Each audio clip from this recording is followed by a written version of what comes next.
Alam mo ba, nasa Bible na pala ang mga sikreto ng financial freedom. Hindi mo kailangan maging genius sa investing o laging hassle mode. Kasi minsan, ang tunay na yaman nagsisimula sa mga Bible habits na simple pero powerful. Habit 1. Live below your means. Proverbs 21:20. The wise store up choice food and olive oil, but fools gulp theirs down. Sabi ng Bible, ang wise nag-iipon, ang foolish ubos agad. Living below your means doesn't mean mahirap ka. It means marunong ka. Marunong kang maghintay. Marunong kang mag-ipon bago gumastos. Ito yung habit na nagbibigay sa'yo ng peace of mind kasi may savings kang sandigan, hindi utang. Habit 2. Avoid debt. Proverbs 22:7. The borrower is slave to the lender.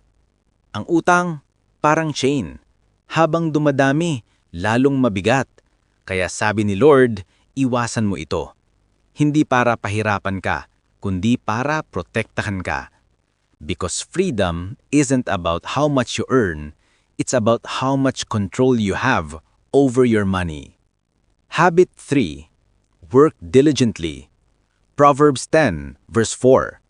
Lazy hands make for poverty, but diligent hands bring wealth. Hindi magic ang prosperity. God blesses the hands that work hard, honestly, at may purpose. Hindi mo kailangan maging perfect. Kailangan mo lang maging consistent. Kasi si Lord, nakikita ang pagsisikap mo, at siya mismo ang magbubukas ng doors. Habit 4. Be generous. Acts 20:35. It is more blessed to give than to receive.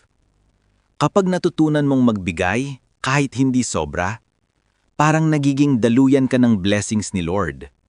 Hindi ka mawawalan kasi siya mismo ang nagpo-provide. The more you give, the more you realize, tunay palang yaman yung puso na marunong magpasalamat. Habit 5. Plan and save. Proverbs 21:5. The plans of the diligent lead to profit as surely as haste leads to poverty. Ang success, hindi aksidente. Ito yung bunga ng disiplina at plano. Kapag marunong kang mag-set ng goals at mag-save consistently, unti-unti mararating mo rin yung pinagdarasal mong stability. Habit 6. Seek contentment. 1 Timothy 6:6. Godliness with contentment is great gain.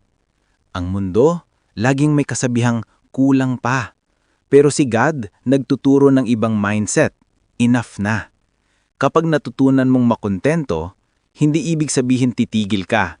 Ibig sabihin, marunong kang magpasalamat habang lumalaban. Habit 7. Trust God as your provider. Deuteronomy 8:18. But remember the Lord your God, for it is He who gives you the ability to produce wealth. Sa dulo ng lahat, ito yung pinaka-importante. Hindi pera ang provider. Si God. He gives strength, wisdom, and opportunity. Kaya kahit mag-fail ka minsan, don't lose faith. God's plan is always bigger than your paycheck. Ito ang 7 Bible money habits na kayang baguhin hindi lang wallet mo, kundi puso mo rin. Because true wealth isn't just about what you have. It's about who you trust. This is Bible Money Secrets, where God's Word meets financial wisdom. See you in the next episode.